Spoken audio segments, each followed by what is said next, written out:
Bom dia, com a graça e a paz do nosso Senhor Jesus. Hoje estamos mais uma vez estudando a palavra, o seu canal de estudos bíblicos aqui na internet. Se você é como eu, que gosta de estudar a Bíblia, que gosta de manusear esse livro tão maravilhoso, você está no lugar certo. Aqui tem estudo bíblico do que você sugerir, você também pode sugerir. Ah, missionária, faça um estudo bíblico sobre tal tema e nós vamos procurar fazer esse estudo, tá certo? Hoje nós vamos trazer a lição 3. Quem acompanha o canal está vendo que estamos ministrando as lições da escola bíblica na igreja e estamos gravando. Mas ontem ministramos na igreja e esquecemos de levar o pedestal e o telefone para gravar. Então vamos gravar aqui para não perdermos a sequência, certo? Para essa lição, nós vamos abri-la, aqui na lição 3, nós vamos falar sobre a inerrância da Bíblia. E diz assim, na verdade prática, que a doutrina segundo a qual a Bíblia não contém erro algum, denomina-se inerrância das Escrituras. Por isso podemos confiar em sua mensagem que é incorruptível. Eu coloquei um fundozinho musical aqui porque tem uns vizinhos abençoados que estão aí ouvindo as músicas que eles gostam, E não dá muito certo aqui com o que a gente está fazendo. Então vamos aqui até o Senhor nos permitir, amém? Enquanto eles não aumentam o som, escutam só para eles, está ótimo. A gente vai aqui escutando também para a gente. E o texto áureo, ele vai dizer assim para nós, Mateus 5,18, porque em verdade vos digo que até o céu e a terra passem, nem um jota ou um tio se omitirá da lei, sem que tudo seja cumprido. Nossas lições da escola dominical estão sendo essas lições bíblicas, que elas são publicadas pela CPAD, Casa Publicadora das Assembleias de Deus, e eu gosto muito desse material, é um material muito bem feito. Aqui há uma indicação de uma leitura diária que deve ser feita.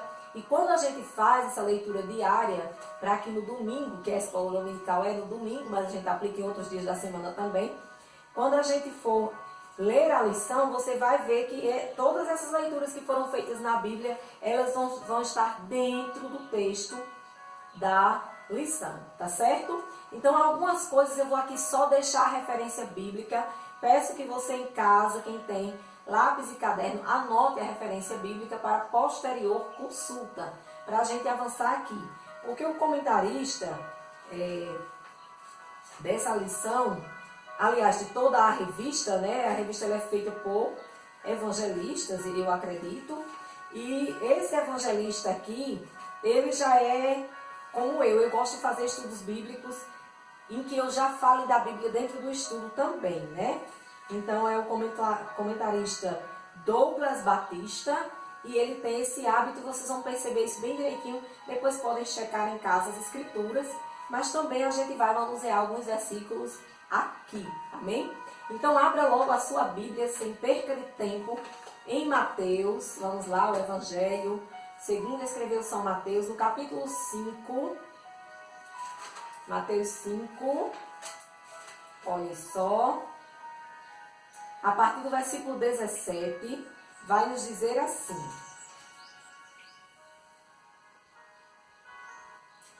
5,17, não cuideis que vim destruir a lei ou os profetas. Jesus dizendo para a gente, não cuideis que vim destruir a lei ou os profetas. Não vim abrogar, mas cumprir.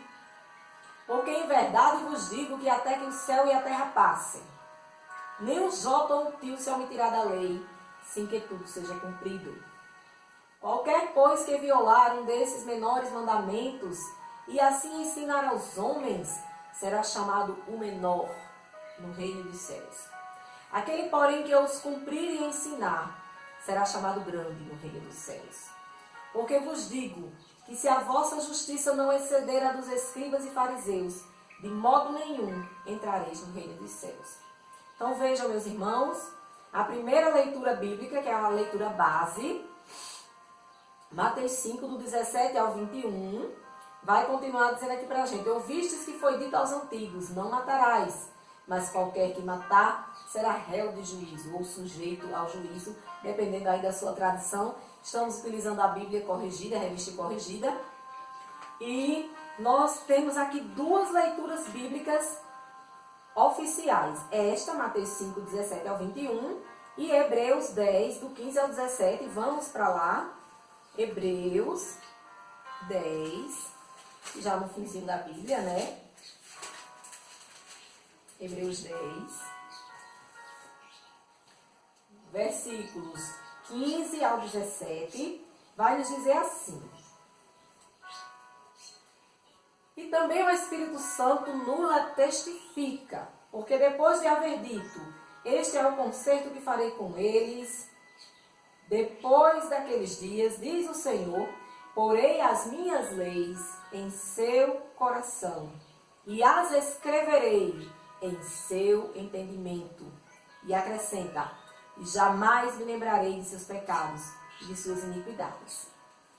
Então, meus queridos, são duas leituras bíblicas que nós vamos nos remeter a ela durante a lição bíblica de hoje, onde Jesus aqui começa dizendo em Mateus 5, 17, que ele veio para cumprir e não para destruir a lei. Ele cumpriu a lei em si mesmo, completamente. A lei que Jesus fala aqui é os 10 mandamentos. Todos os 10 mandamentos foram cumpridos na figura de Cristo, para que eu e você, hoje em Cristo, tenhamos a salvação pelos nossos pecados. Porque nenhum homem, nenhum sequer, não deixaria de pecar, principalmente nos 10 mandamentos. Aquele que não mentia, furtava; aquele que não furtava, cobiçava as coisas do próximo, ou às vezes deixava de adorar a Deus como Deus merecia a adoração. Enfim, aqueles 10 mandamentos, que é a lei, que as pessoas se esforçavam antes de Cristo e se esforçam, claro, hoje, como novas criaturas, têm um comportamento adequado, porque a lei ela regra, né? Para cumprir, foram cumpridos por Cristo Jesus para a minha e a tua salvação, por meio dele, né? E aí chega esse tempo em que o Senhor Jesus ele vai cumprir a sua palavra. A Bíblia ela testifica dela mesma, nela mesma, quando diz que o Espírito Santo do Senhor, ele testifica, ele lembra, ele ensina a palavra do Senhor. E vocês vão ver isso durante a lição, é muito interessante essa lição 3. Nós aplicamos ontem na casa do Senhor e hoje vamos compartilhar aqui com vocês, tá bom? Então vamos à introdução da lição. Vai dizer assim para nós: infalibilidade e inerrância são vocábulos, palavras, que apontam a veracidade das Escrituras. Como é que eu sei que a Bíblia é um livro que eu posso confiar, que eu posso acreditar? Porque ela é um livro que não tem erro e um livro que não tem falhas. Infalibilidade vem de infalível, inerrância vem de não conter erros, de conter a verdade, tá bom? Significa afirmar que a Bíblia não falha e não erra, que ela é verdadeira em tudo que diz, tanto em questões espirituais, quanto em questões históricas e científicas. Sim, a Bíblia ela é provada pela história e pela ciência, graças a Deus. Quanto mais os homens tentam buscar provas contrárias à Bíblia, mais eles encontram, né? Então, eles sem querer querendo, são servos de Deus, porque eles trabalham a favor do reino sem nem perceberem. Nesta lição nós vamos ver aí a inerrância, a preservação e a verdade da palavra de Deus. E ele já deixa aqui como citação Mateus 5,17, que nós já lemos. João 10,35, você pode anotar para ler a posteriori. E vamos lá para o tópico 1. O que é a inerrância da Bíblia? A inerrância é a doutrina segundo a qual a Bíblia não contém erro algum. Significa que ela é verdadeira em tudo que afirma. Desse modo, a Escritura é isenta de erros nos aspectos doutrinários, espirituais, históricos, culturais, científicos e em todos os demais temas. O argumento é irrefutável. Deus não pode errar. E como a Bíblia é divinamente inspirada, ela não pode conter erros. Assim sendo, a inerrância, a infalibilidade e a inspiração estão entrelaçadas. Nesse sentido, nossa declaração de fé professa: a Bíblia é a nossa única fonte de autoridade, a inerrante, infalível, completa e inspirada palavra de Deus. Amém? Como referências, nós temos aqui o Salmo 19, versículo 7, João 10, 35, repetidos. E agora eu vou ler essas referências para nós. Amém? Para a gente manusear também a Bíblia um pouquinho, porque senão não é estudo bíblico, né? Salmo 19, 7. Vamos lá, Salmo é lá no meio da Bíblia. Não tem erro. Salmo 19, que é um salmo maravilhoso. Ele vai dizer assim, ó. Versículo 7, né? Todo canto eu encontro marcador de Bíblia, porque eu faço estudo bíblico marcando com essas tarjazinhas. 19, 7, está na palavra do Senhor. A lei do Senhor é perfeita e refrigera a alma. O testemunho do Senhor é fiel e dá sabedoria aos simples. Meus queridos e minhas queridas, esse livro é maravilhoso. Às vezes você está passando por algum momento na sua vida, está inquieto, está ali procurando algo que lhe acalme. Vá para a Bíblia, ela vai refrigerar a tua alma. Ela vai também dar sabedoria a quem é simples. E aqui tem uma frase dentro dessas verdades bíblicas que diz assim: o testemunho do Senhor é fiel. O testemunho do Senhor, a Bíblia, a palavra de Deus, ela é fiel, ela é fidedigna, então ela é infalível. Amém? Vamos lá para João, agora 10:35. João 10:35 vai nos dizer assim a palavra de Deus: pois se a lei chamou deuses aqueles a quem a palavra de Deus foi dirigida, e a Escritura não pode ser anulada. Então aqui eu não vou falar do contexto para a gente não sair do foco da lição, mas guarde essa parte B do versículo, que a Escritura, ela não pode ser anulada. A Bíblia não pode ser anulada. O próprio Cristo falou em vários momentos, lá em Mateus 5,17, que a gente já viu também: o céu e a terra passarão, mas a minha palavra não passará. Nenhum jota, nem um tio da palavra vai ser deixado de se cumprir. Então, é um livro maravilhoso, é um livro divino. É um livro que eu, se fosse você e ainda não tivesse ele na minha casa, eu tratava de adquiri-lo, porque ele é um livro que não é um livro comum. Amém? Então a Bíblia, ela também reivindica a sua inerrância. O termo inerrância não aparece na Bíblia. Tem esse nome aqui, inerrância, na Bíblia, eu vou encontrar. Não, ele não aparece, mas a ideia está presente. Porque o que é uma coisa inerrante é uma coisa que não tem erro, certo? No livro de Provérbios está escrito que toda palavra de Deus é pura. Provérbios 35. O salmista afirma que a palavra do Senhor é provada. Salmo 18:30. Samuel assegura, né? Samuel, os irmãos sabem, quem não sabe quem é, né? Samuel foi juiz, foi profeta do Senhor, foi um grande homem de Deus. Ele assegura que o caminho de Deus é perfeito e a palavra do Senhor ela é refinada. 2 Samuel 22:31. Cristo atestou a inerrância ao afirmar que nenhum jota ou um tio da lei iria se omitir. Mateus 5:18, como já lemos aqui. O Senhor igualmente ratificou, ou seja, confirmou, que a Escritura não pode ser anulada. João 10:35, acabamos de ler também. E que a palavra é a verdade. João 17:17. Essas declarações indicam que a Bíblia é plenamente confiável, sem nenhuma falsidade ou equívoco. E o terceiro ponto aqui do primeiro tópico, a infalibilidade e a inerrância da Bíblia, vem nos dizer que o vocábulo infalível, estou aqui com o dicionário do lado, né, para nos auxiliar em algumas palavras que a gente não saiba, mas o nome infalível significa dizer que não tem falhas, não pode nem consegue falhar. Em relação à Bíblia, significa que as suas palavras não hão de se cumprir. Perdão, meus irmãos. Em relação à Bíblia, significa que as palavras da Bíblia, elas hão de se cumprir. Elas vão se cumprir totalmente. Baseado em Isaías 55:11. Ele vai falando do versículo dentro do texto e deixa o versículo como base. Você pode anotar aí e dar uma verificada posteriormente. Amém? Por causa da etimologia, os termos inerrância e infalibilidade são por vezes confundidos como sinônimos. Por quê? Etimologia é a origem da palavra, né? Então eles vêm de uma mesma origem. Mas são duas palavras diferentes. Por quê? Porque a Bíblia, ela não falha e a Bíblia não tem erro, certo? Então, alguns dizem, por exemplo, assim, a Bíblia, ela só é infalível quando fala da mensagem de salvação, mas em outros aspectos é um livro falho.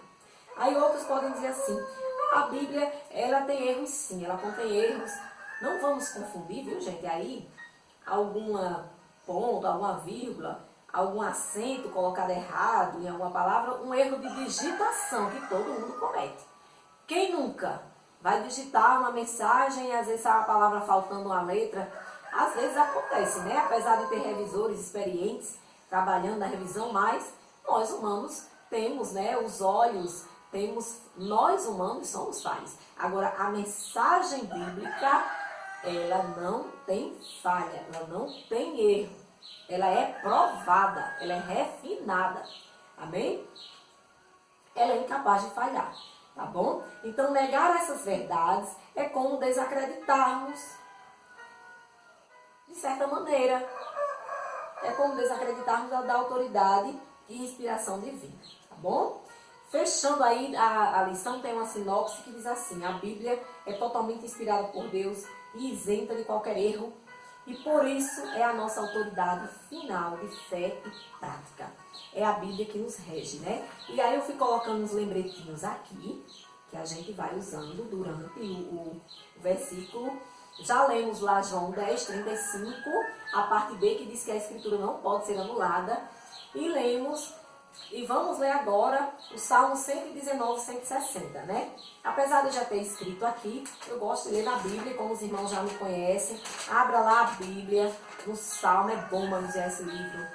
É um livro que nos deixa mais inteligentes, nos deixa mais comportados, nos deixa mais sábios. Eita, passei de Salmo, fui para Jó, hein? Vamos lá, Salmo, deixa eu ver a referência aqui, que eu guardei para ler para os irmãos. 119 é o maior salmo da Bíblia, né? 170 e poucos versículos. Salmo 119, meus irmãos. Vamos ver o que diz a palavra do Senhor. Por coincidência, esse Salmo 119, ele é um salmo que é bem voltado para falar da palavra de Deus, de como nós podemos usar a palavra de Deus. Eu indico a leitura completa deste salmo a qualquer pessoa que quer saber o que de fato é a Bíblia. O que é a Bíblia Sagrada?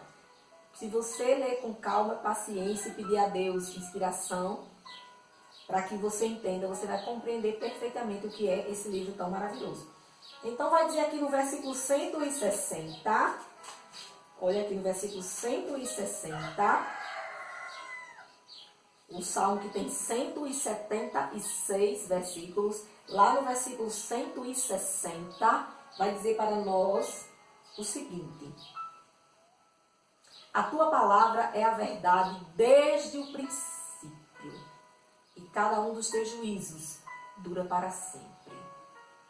Já disse tudo, que a Bíblia é verdadeira, que a palavra do Senhor, ela é verdadeira desde o princípio. E ela dura para sempre.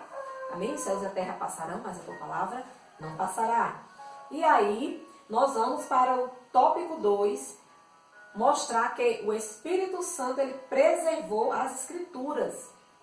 Aqui eu trago 2 versículos bíblicos ao término de cada tópico, para fechar com a palavra de Deus, a explicação aqui do irmão Batista, né?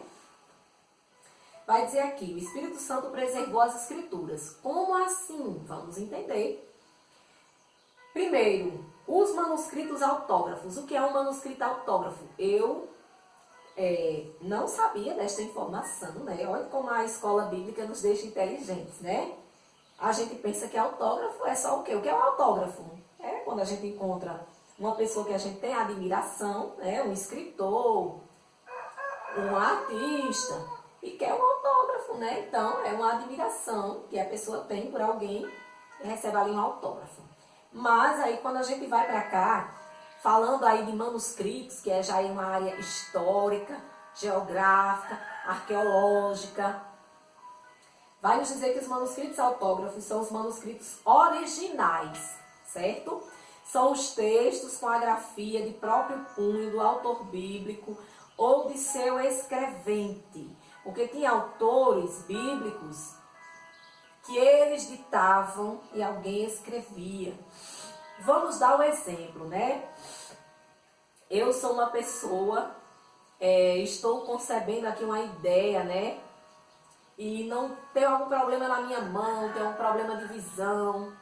Vejam que a escrita da Bíblia, meus irmãos, eu louvo a Deus pela vida de cada pessoa que escreveu a Bíblia. E eu creio que o Senhor vai dar uma linda recompensa, um ótimo galardão.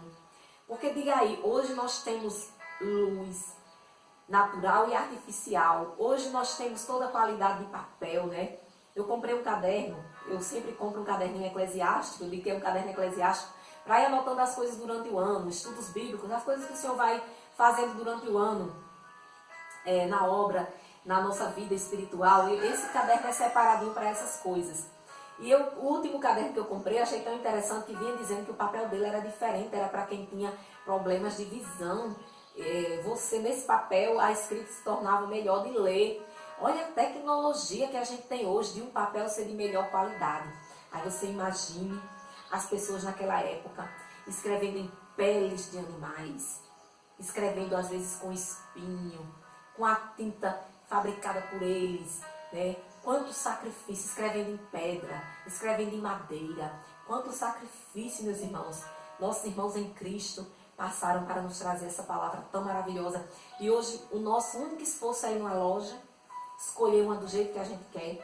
Olha essa daqui como é bonitinha, né? Ela tem as palavras de Jesus, elas vêm de vermelho. E a gente escolhe a que a gente quer. Eu quero uma de estudo, que nem essa daqui, que é a Bíblia Thompson, né?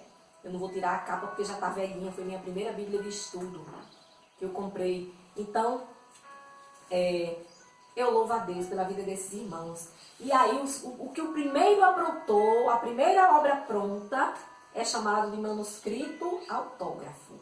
Ou seja, um manuscrito que saiu do próprio punho pela primeira vez de alguém. E aí tem tudo a ver, né? Porque auto de autor, entendo eu, e grafo de grafia, então o autor grafou é o autógrafo, né? Neles foram primeiramente registradas as palavras inspiradas pelo Espírito Santo. 2 Pedro 1:21. Cremos que a inerrância das Escrituras pertence a esses documentos e que as cópias fiéis desses manuscritos preservaram a exatidão dos originais. O Espírito Santo providencialmente manteve a revelação divina incorruptível. João 14:17, 16, 13 e 14. Fora dessa compreensão, a Bíblia não seria fonte de autoridade. João 5:39, Gálatas 3, do 8 ao 22. Então vejam, meus queridos. Depois dos autógrafos, vem os manuscritos apógrafos. Ou seja, após a primeira grafia, né? As cópias dos manuscritos originais são chamadas de apógrafos.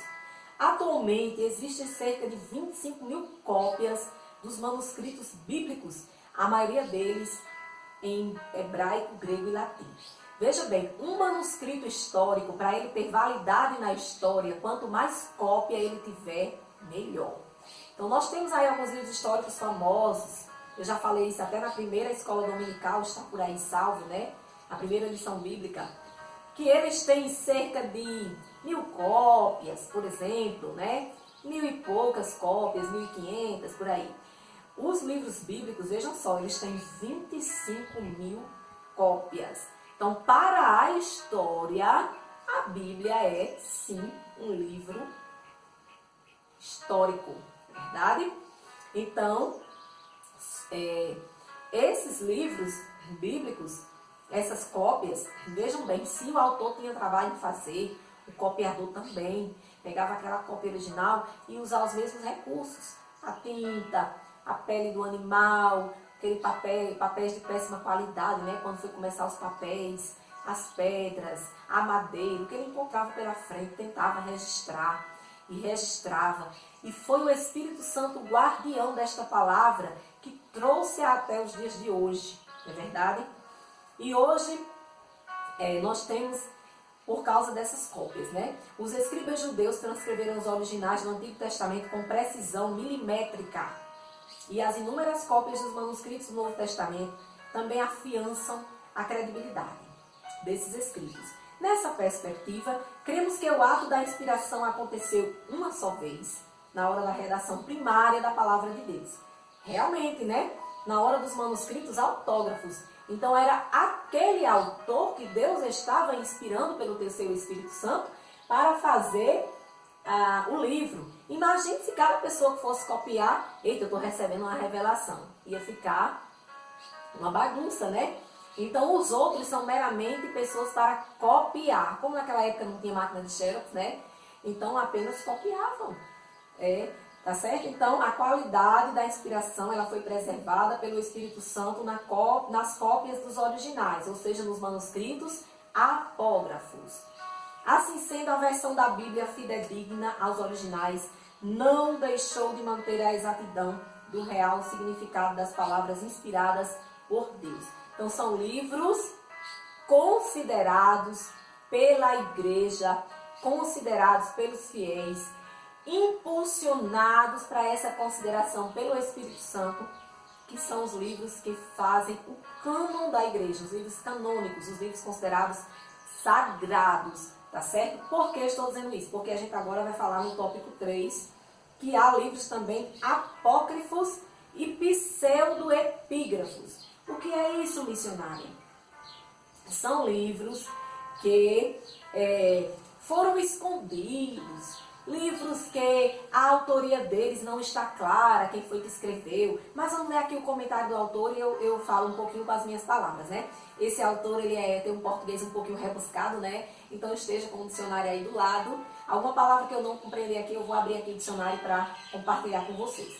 Então vai dizer assim: nossa declaração de fé assegura que os manuscritos apócrifos, ou seja, os manuscritos escondidos, tais como Tobias, Judite, Macabeus, Baruque e outros, apresentam erros, anacronismos, doutrinas falsas e práticas divergentes das Escrituras. A exemplo da oração pelos mortos. Os pseudoepígrafos, ou seja, livros com falsos escritos, dentre eles a Assunção de Moisés e o Apocalipse de Pedro, foram produzidos por autores anônimos e espúrios.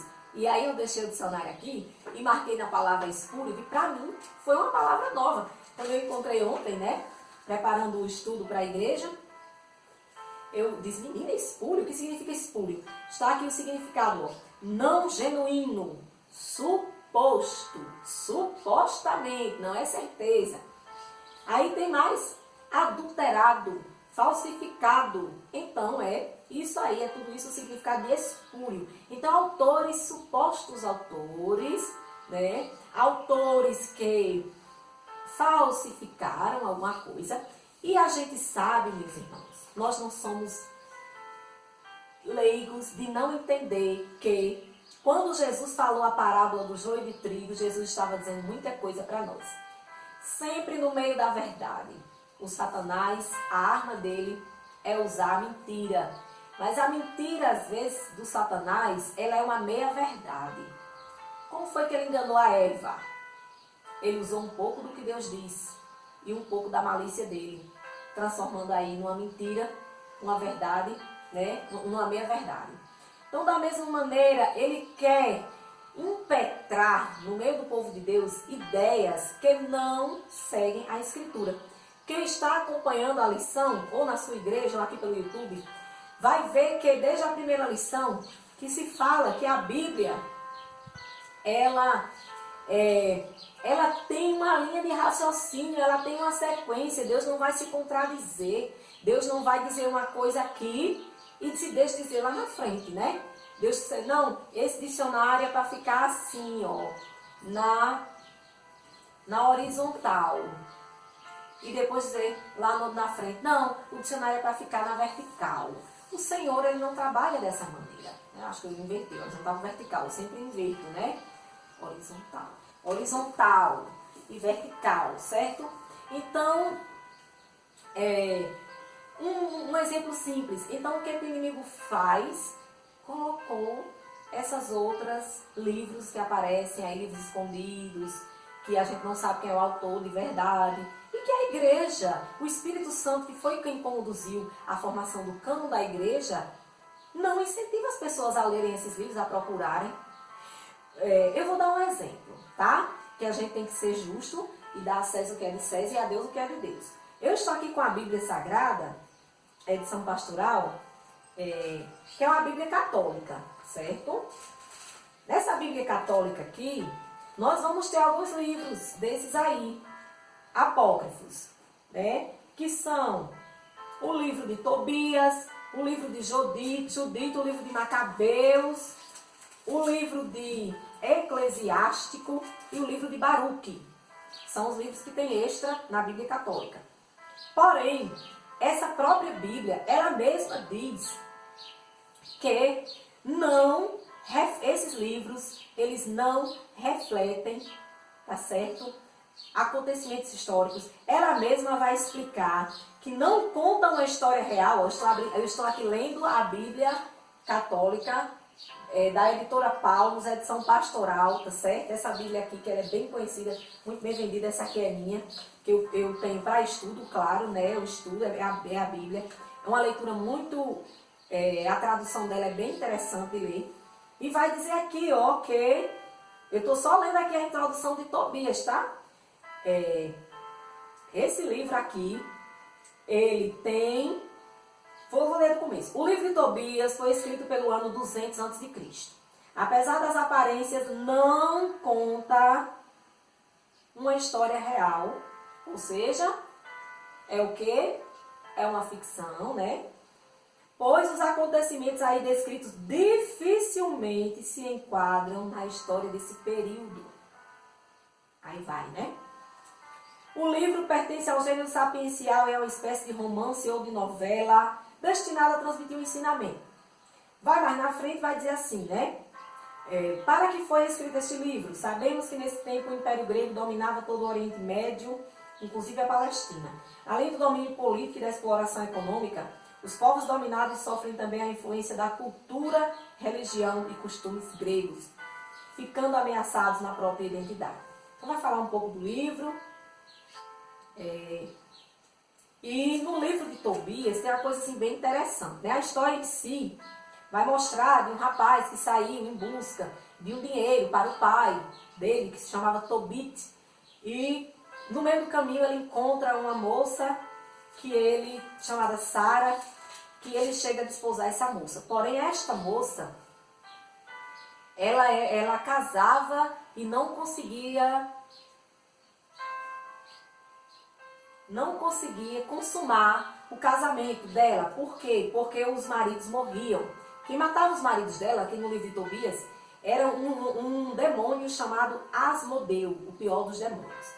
Então Tobias, nessa caminhada dele, ele vai encontrar Sara e a família de Sara, e ele vai se casar com Sara, e ele recebe a ajuda de um anjo, que aqui no livro de Tobias diz que é o anjo Rafael. Mas tem umas coisas interessantes que no livro de Tobias, que vão nos mostrar que realmente é um livro apócrifo, como a própria igreja, ela usa aqui mais como um livro para informações, mais como um livro para acrescentar algo mais, esclarecer, eu diria até como um suplemento. E a própria igreja católica teve momentos que ela aceitou esses livros e teve momentos que ela não aceitou. E a gente nem vê se usar nas missas e nas coisas esses livros, né? Se usa mais os demais realmente do cânon protestante, que são os 66 livros.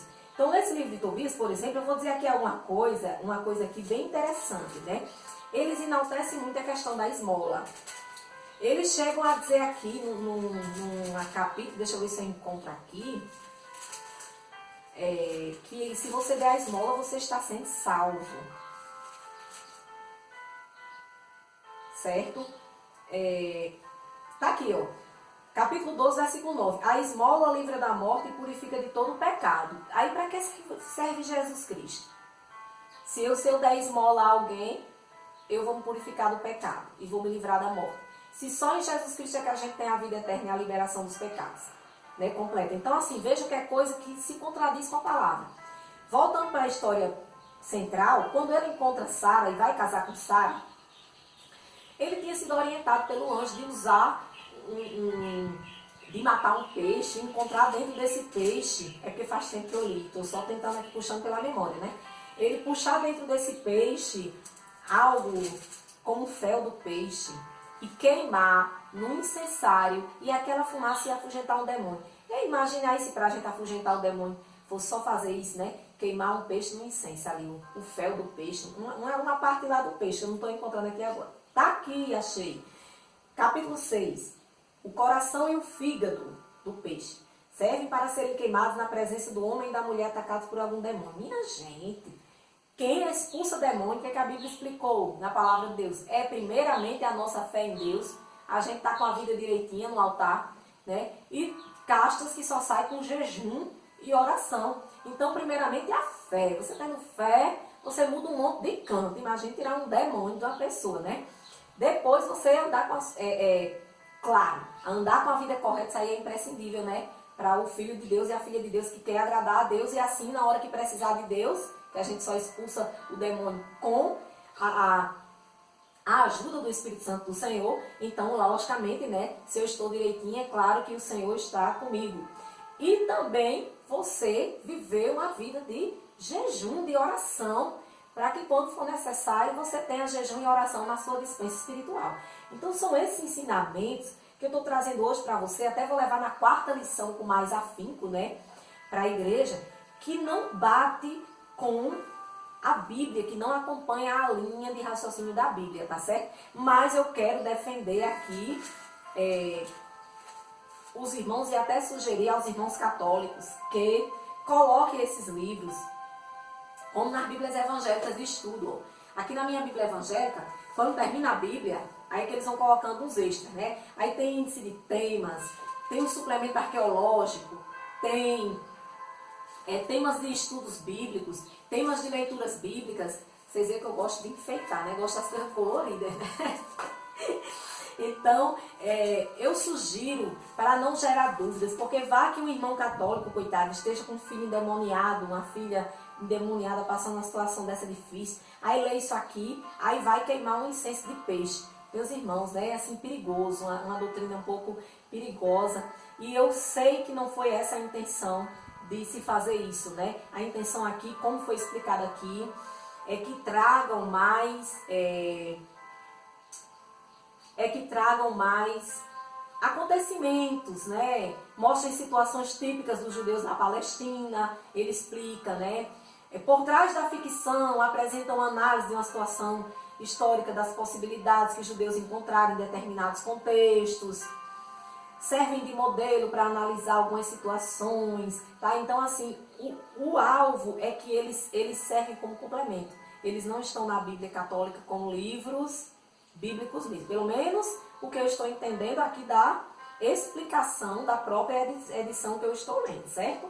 Então, eu trouxe aí como modelo de um livro apócrifo e que não foi considerado para fazer parte do cânon. Por quê? Por exatamente isso, né? Por trazer doutrinas falsas, por trazer práticas divergentes, ou seja, diferentes, que se afastam das práticas bíblicas, certo? E aí nós vamos ter também que a Bíblia dos judeus, atestada por Jesus como a lei, profetas e escritos, em Lucas 24, 44, dessa Bíblia não faziam parte dos livros apócrifos, certo? Nem os pseudepígrafos. Então, por essa razão, eles não integram o cânon bíblico protestante. Dessa forma, não reconhecemos a autoridade desses livros por não serem inspirados pelo Espírito Santo. Como a gente acabou de ler na própria Bíblia Católica, são histórias fictícias, ou seja, são pessoas que criaram uma história, contaram uma história, né? Uma novela, criaram uma novela. Como hoje tem autores que fazem, né? Eu posso muito bem, como sou uma evangélica e sou escritora pela misericórdia de Deus, não ainda de escritos evangélicos, eu posso muito bem criar uma novela. Rapaz, eu vou criar aqui um personagem, eu vou criar uma situação e vou dizer como foi que eles venceram. mas eu vou tentar botar a base bíblica. Mas nem por isso eu vou chegar e vou dizer, agora essa minha novela tem que ser colocada dentro da Bíblia, porque ela é um livro que traz mensagens bíblicas, que traz a menção do nome de Deus. Não, minha gente, temos que saber separar as coisas, tá? Então, tenham essa atenção, pelo amor de Deus. Nem todo que me diz Senhor, Senhor, entrará no reino dos céus. Então, nem tudo que está com o nome de Deus é para ser considerado bíblico, não, tá certo? A Bíblia está pronta. Essa revelação aqui não precisa retirar nem acrescentar mais nada, amém? Sinopse do tópico 2. O Espírito Santo manteve a revelação divina incorruptível, bem como a exatidão das palavras originalmente inspiradas por Deus. E aí vem o último tópico, né? A gente vai ler aqui alguns versículos, lá em João 14, já estou até com João aberto aqui, 14, 26, vai dizer assim a palavra do Senhor. Mas aquele Consolador, o Espírito Santo, que o Pai enviará em meu nome, vos ensinará todas as coisas e vos fará lembrar de tudo quanto vos tenho dito. Foi o Espírito Santo, meus irmãos, quem foi inspirando, ensinando, mesmo quando muitos livros bíblicos foram feitos depois dos acontecidos, mas o Espírito Santo inspirou. Quem foi que inspirou a Moisés, né, para escrever tudo que aconteceu em Gênesis? Quem foi que inspirou a Paulo, que Paulo nem teve o contato assim que os outros discípulos tiveram? Paulo não era dos 12 discípulos, ele foi convertido bem depois, ele perseguia a igreja, ele era Saulo, era mau, mas Jesus encontrou-se com ele, mudou aquela natureza, mudou aquele coração, assim como vai mudar a natureza e o coração daquela pessoa que está dando trabalho na sua família e na sua vida. Em nome de Jesus eu creio. E Paulo, ele tem um momento que eu acho assim fantástico e explica isso que está em João, que é o Espírito Santo quem ensina, é o Espírito Santo quem faz lembrar. Como é que Paulo diz com tanta autoridade, lá em 1 Coríntios capítulo 11, falando da ceia, Paulo diz: como Jesus me ensinou, assim eu vou ensinar vocês também. Que no último dia ele partiu o pão, deu a seus discípulos. Quem foi que ensinou isso a Paulo? Se Paulo não estava lá naquela ceia, que foi a última ceia de Cristo, foi o Espírito Santo, meus queridos. Oh, glória a Deus, eu estou sentindo a presença dele aqui neste lugar. Aleluia, que ele esteja aí com você também. Então, meus queridos, o último tópico vai dizer assim pra gente, tá? A verdade nas Escrituras. A Bíblia é a verdade plena. Isso aí a gente está dizendo em todas as lições. Que a Bíblia, ela é completa, ela não precisa mais de complemento, tá? Os complementos é para a gente estudar, para a gente entender mais alguma coisa, mas a Bíblia em si, ela é plena, tá bom?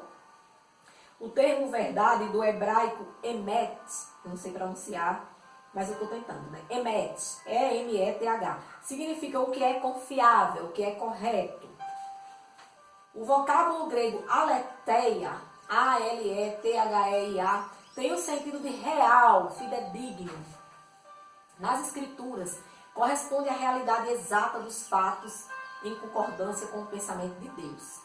A Bíblia ensina que Deus é verdade. João 14,6, Romanos 3,4. E a sua palavra também é verdade.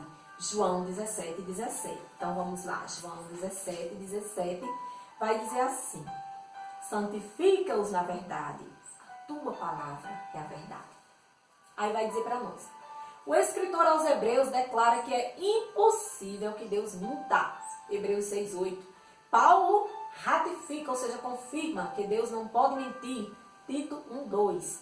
Em vista disso, nós cremos que a palavra de Deus possui autoridade. Mateus 5, 17, 18. Deve ser obedecida acima de qualquer autoridade humana. Mateus 15, 3, 6. Assim, esses textos servem de base para a afirmação: o que a Bíblia diz é o que Deus diz. Isso estamos falando dos 66 livros canônicos, tá? Não dos livros extras que vêm como algo a mais para o povo estudar a história, né? Mas é o livro canônico mesmo, os 66 livros que a gente vai conhecer todos na próxima lição. A verdade espiritual e moral. Tópico 2. Nossa declaração de fé afirma que a Bíblia nos revela o conhecimento completo de Deus, não sendo necessária nenhuma nova revelação para a nossa salvação e crescimento espiritual. Deuteronômio 4, 2, Provérbios 30, 5 e 6. Antônio Gilberto ensinou que tudo que Deus requer do homem e tudo que o homem precisa saber quanto à sua redenção está revelado na Bíblia. Antônio Gilberto é um escritor, muito profícuo no meio evangélico brasileiro. Igualmente, a ética e a moral se fundamentam na revelação divina. Os padrões bíblicos para o nosso viver não podem sofrer mudanças. O que a Bíblia diz é o que é. Eu não posso querer a Bíblia como muitos estão fazendo, infelizmente, hoje, na hora que diz assim na Bíblia, Deus está contigo. Lá o Salmo 91, o povo gosta demais, Deus te protegerá na sombra das tuas asas. Ai, a Bíblia está falando a verdade. Deus vai me proteger. Praga alguma chegará na minha tenda. Ai, graças a Deus eu ser protegido. Minha família está protegida. Aí quando chega na parte do dízimo, não, é mentira. Isso é invenção do homem. Não existe dízimo, não. Gente, que hipocrisia é essa? Ou é ou não é? A Bíblia é verdade desde o princípio. A gente já leu aqui, Desde o princípio. A palavra de Deus é a verdade. Então, por que eu vou aceitar uns versículos sim e outros não? Então, eu estou usando de má fé a palavra de Deus, tá? Isso aí não é problema nenhum com a Bíblia, não. É problema com o caráter mesmo de quem faz isso, tá? Então, vai dizer aqui, os padrões bíblicos para o nosso viver não podem sofrer mudanças. Aquilo que a palavra diz que é pecado e acabou-se. Permanece sendo pecado. Se você, infelizmente, errou, peça perdão e se ajeite. Mas não fique querendo dizer que não é pecado e continuar pecando não, que está errado, tá certo? Por isso, os valores cristãos, eles são permanentes, pois a fonte de autoridade é permanente. Mateus 24, 35, Assim, enfatizamos que a Bíblia é a inerrante palavra de Deus. É a inerrante verdade, tanto espiritual quanto moral. Finalmente, ele vai falar da verdade histórica e científica. Cremos que a Bíblia é divinamente infalível. Deixar a mão passar. Amém? Cremos que a Bíblia é divinamente infalível em toda a matéria que aborda. Salmo 12, versículo 6, Salmo 19, versículo 8. E tem outro escritor, famoso, John Wesley, escreveu que se houver um erro, pode haver 1000. E se existir alguma falsidade, então a Bíblia não é um livro da verdade de Deus.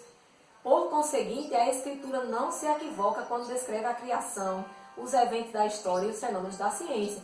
Ou seja, a Bíblia ela não é só infalível e inerrante na parte da mensagem de salvação. Ela é infalível e também inerrante, sem erros e sem falhas, também em fatos históricos e científicos, fenômenos da ciência. Significa que Deus guiou os autores bíblicos e os preservou do registro da inverdade sob qualquer natureza.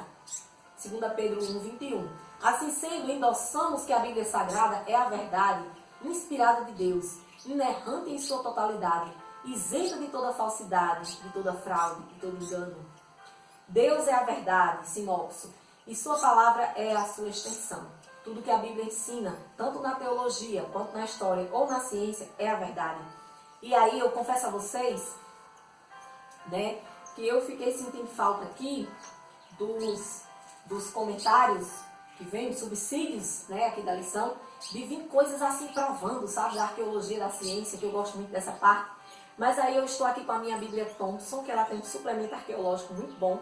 E eu vou só falar para vocês que muitas vezes os cientistas, principalmente os ateus, aqueles que não acreditam em Deus, e que quiseram por muito tempo fazer uma separação entre a ciência e a fé, entre a razão e o conhecimento bíblico, Como que houvesse uma separação de conhecimentos.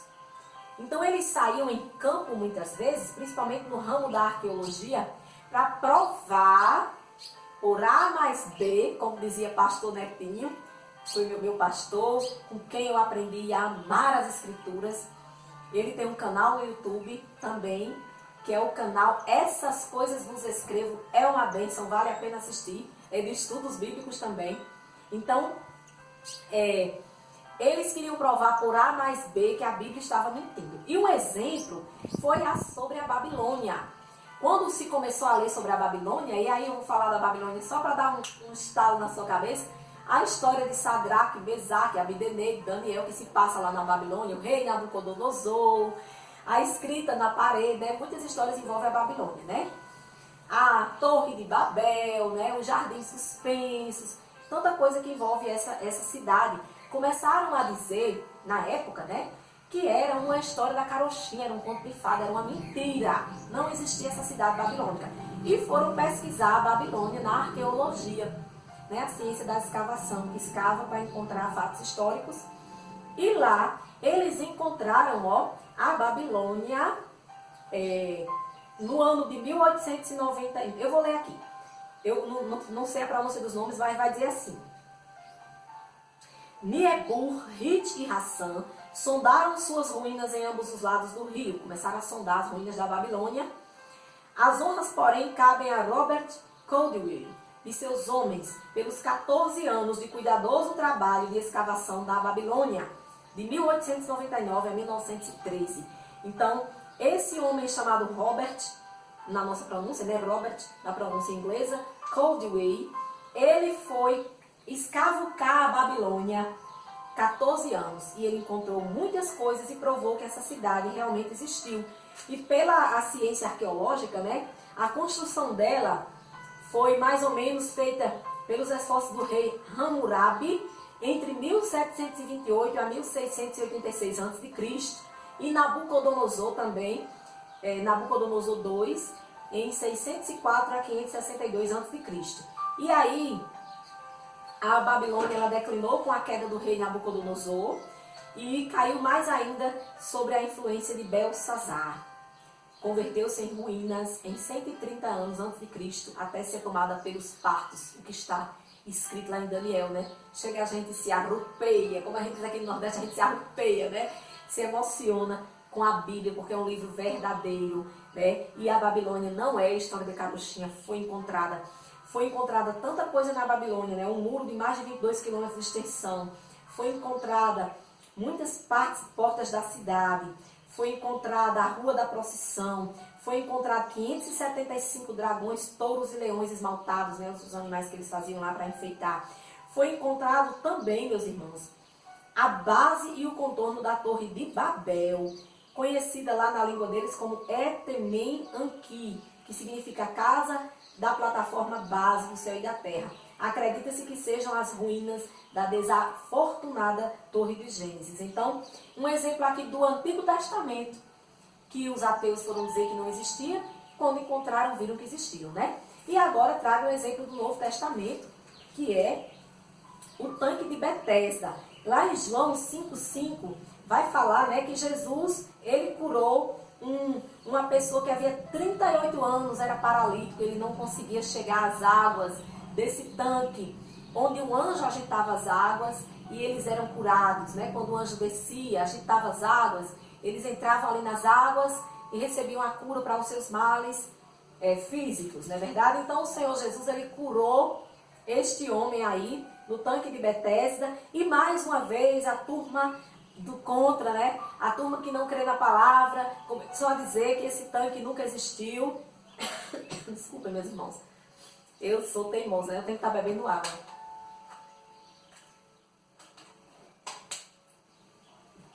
Mas esse tanque existiu e ele foi descoberto, certo? Na Bíblia vai registrar assim que a localização dele é perto da Porta das Ovelhas.